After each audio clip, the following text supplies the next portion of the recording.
Hello students, आज हम करेंगे क्लास 5th की इंग्लिश की वर्कशीट नंबर 177 जो कि 24 फरवरी 2021 की है। आपकी टेक्स्ट बुक मैरीगोल्ड से ली गई है। यूनिट है इसका 10 who will be Ningthou, page number 176 से लेकर 185। जिन बच्चों ने अभी तक ये चैप्टर रीड नहीं किया है तो मैंने इस चैप्टर को रीड करवा रखा है और इसी तरीके से एक्सप्लेन करवा दिया है और लिंक मैं आपको इस चैप्टर की डिस्क्रिप्शन में दे दूंगी। तो अगर आपने ये चैप्टर नहीं पढ़ा तो डिस्क्रिप्शन में जो मैं आपको लिंक दूंगी उस पर आप क्लिक करेंगे तो वीडियो आपकी ओपन हो जाएगी, तो आप वीडियो को देख सकते हैं और इस चैप्टर को समझ सकते हैं। ओके, और इस वर्कशीट को स्टार्ट करने से पहले जिन्होंने अभी तक मेरे चैनल को सब्सक्राइब नहीं किया है तो कर लीजिए और बेल आइकन भी दबा दीजिए, जिससे सबसे पहले न्यू वीडियो का नोटिफिकेशन आप लोगों के पास ही पहुंच सके। तो चलिए शुरू करते हैं आज की वर्कशीट। गुड मॉर्निंग स्टूडेंट्स, शुभ प्रभात बच्चों। You must have enjoyed the story who will be Ningthou, यानी आपने बड़े इंजॉय किया होगा इस स्टोरी को पढ़ के, who will be Ningthou. Learn new vocabulary, interesting facts about Manipur. आपने मणिपुर की ये कहानी थी ना, तो मणिपुर के बारे में अमेजिंग और इंटरेस्टिंग फैक्ट्स जाने होंगे और न्यू वोकैबुलरी जानी होगी, यानी नए नए शब्द सीखे होंगे इस कहानी में से। Let's do a quick revision of what we have learn so far.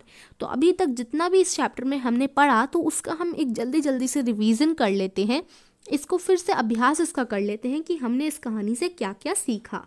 तो देखेंगे, फर्स्ट क्वेश्चन हमारा है, at the end of the story the king said a lama is one who doesn't hurt anybody in the kingdom. तो जो कहानी का अंत था उसमें राजा ने क्या कहा था, निंगथौ ने क्या कहा था, ये कहा था कि लेमा, एक अच्छी रानी वही हो सकती है जो किसी का भी दिल ना दुखाए पूरे राज्य में, है ना। तो अब उससे रिलेटेड ही क्वेश्चन है, जो कहानी का अंत था, कहानी का जो एंड था उसमें why was Sanatombi look sad in the picture. उस कहानी में लास्ट में जो बी पिक्चर लगी हुई थी कहानी में, उसमें सांतोम्बी सैड क्यों थी, उदास क्यों थी, क्योंकि देखो यहाँ पर पेड़ टूट गया था, उसके जो तीनों भाई थे उन तीनों ने अपना टैलेंट दिखाया था और ये पेड़ उनसे टूट गया था, उन्होंने तोड़ दिया था, है ना, खुश करने के लिए राजा को।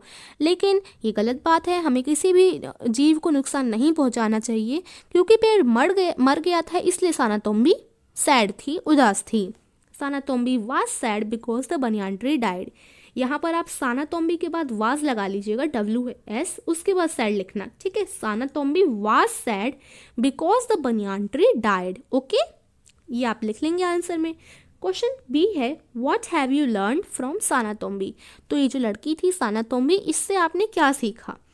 सांतोम्बी made me learn to love nature and nature will love me back. Sanatombi ने मुझे सिखाया कि हमारे जो नेचर है, हमारा जो पूरा जो भगवान ने हमें दिया है, हमें उन सभी जीवों से प्यार करना चाहिए।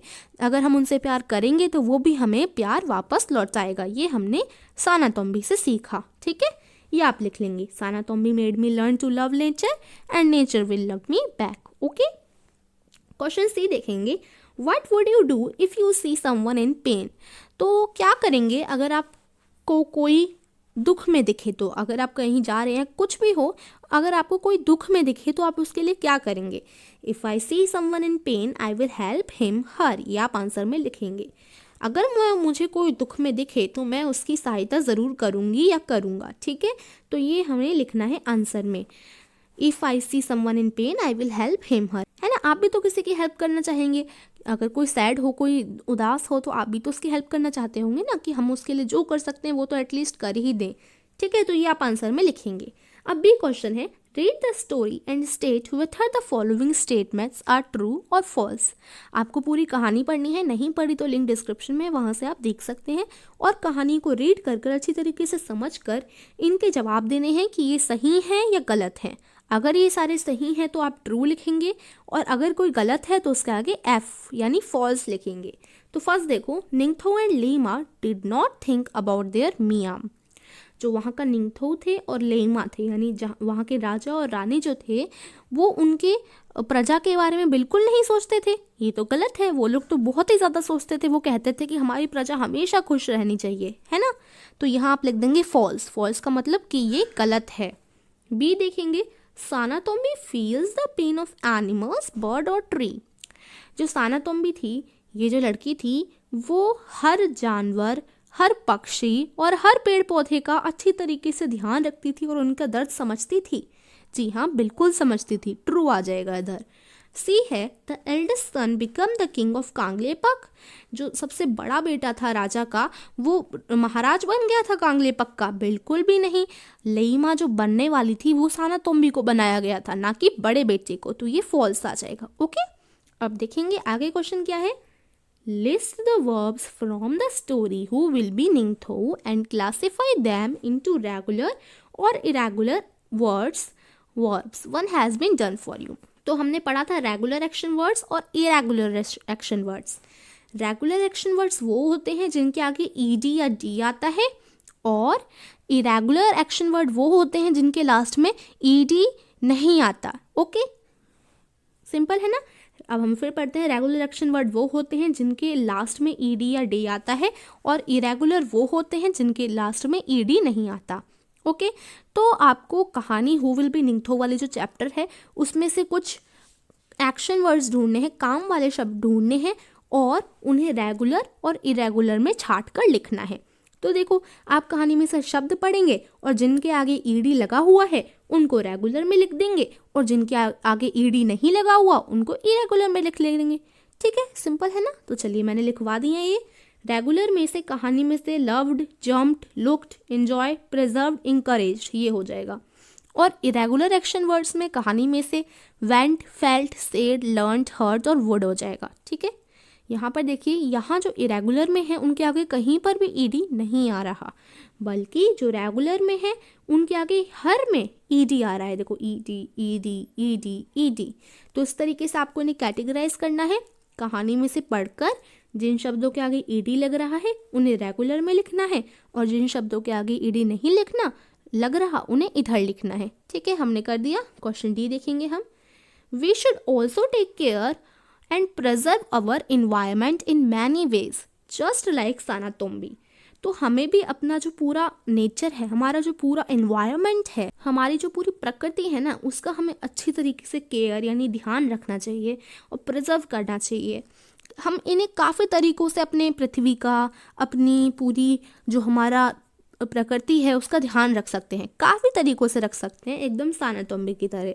तो करना क्या है, taking hints from the picture in the table suggest some ways to protect our environment one has been done for you.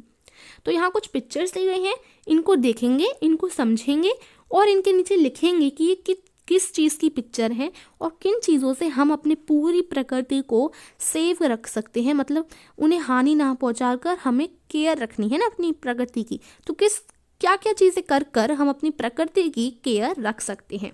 जैसे पानी की बूंद है तो हम क्या कर सकते हैं, सेव द वाटर, पानी को बचा सकते हैं।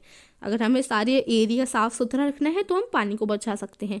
यहाँ देखेंगे रिसाइकल लिखा हुआ है, तो क्या कर सकते हैं, रिसाइकल कर सकते हैं वेस्ट मटेरियल को। जैसे क्या होता है, आपका घर है, आपके घर में अगर कोई कबाड़ा है या कोई बेकार चीज़ है तो आप क्या करते हैं, होकर को दे देते हैं, जो कबाड़ी वाले आते हैं उनको दे देते हैं। वहाँ से फिर वो रिसाइकल करने शॉप पे ले जाते हैं और शॉप से वो फैक्ट्री में जाते हैं और नई नई चीज़ें बन जाती हैं। तो आपकी जो टूटी फूटी चीज़ें होती हैं उनसे ही नई चीज़ें बनती हैं।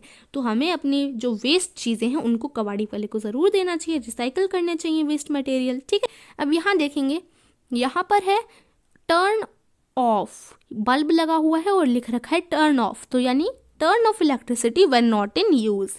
जब आपके काम की ना हो, अगर आपकी लाइट काम की ना हो, आप कहीं रूम में हैं और रूम से कमरे से बाहर गए हैं किसी काम के लिए, तो कमरे के बल्ब ज़रूर आपको बंद कर कहीं और जाना चाहिए। ठीक है, आपको सेव करनी चाहिए बिजली। ठीक है, फिर यहाँ पर आपको दिख रहे हैं पेड़ पौधे, तो सेव प्लांट से बहुत ही इंपॉर्टेंट है, पेड़ पौधे लगाइए और उनकी रक्षा कीजिए, जिससे आपकी प्रकृति भी सुंदर बनी रहेगी, ग्रीन बनी रहेगी।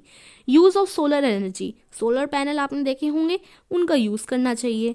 और डोंट यूज़ पॉलीथिन बैग, अब पॉलीथिन के जो बैग आते हैं उनको बिल्कुल भी आपको यूज़ नहीं करना चाहिए। ठीक है, तो आपको पॉलीथिन के बैग नहीं यूज़ करने, ये आपको ध्यान में रखना है, क्योंकि पॉलीथिन के बैग रिसाइकल नहीं होते, अगर वो मिट्टी में भी चले जाएं तो क्या होता है, उधर से वो गलते नहीं हैं, इसलिए। तो ये आज की वर्कशीट थी, Let's have some more fun by doing exercises given on the page number 142 of the English workbook. अब अगर आपको ऐसे और क्वेश्चन करने हैं और इसका रिवीजन करना है तो आपको जो अंग्रेजी यानी इंग्लिश की वर्कबुक मिली है उसका पेज नंबर 142 आप लोग कर सकते हैं, ठीक है। सो आई होप आपको ये आज की वर्कशीट अच्छी तरीके से समझ आई होगी। ये हमारी रिवीजन वर्कशीट थी। अगर इसमें आपको कोई भी डाउट रह गया हो या कुछ भी क्लियर ना हुआ हो तो आप लोग मुझसे कमेंट करके पूछ सकते हैं। और वीडियो को लाइक ज़रूर कीजिए, सभी फ्रेंड के साथ शेयर भी कीजिए जिससे वो भी जल्दी से जल्दी वर्कशीट को पूरा करके अच्छी तरीके से समझ सकें, ठीक है। Thank you for watching.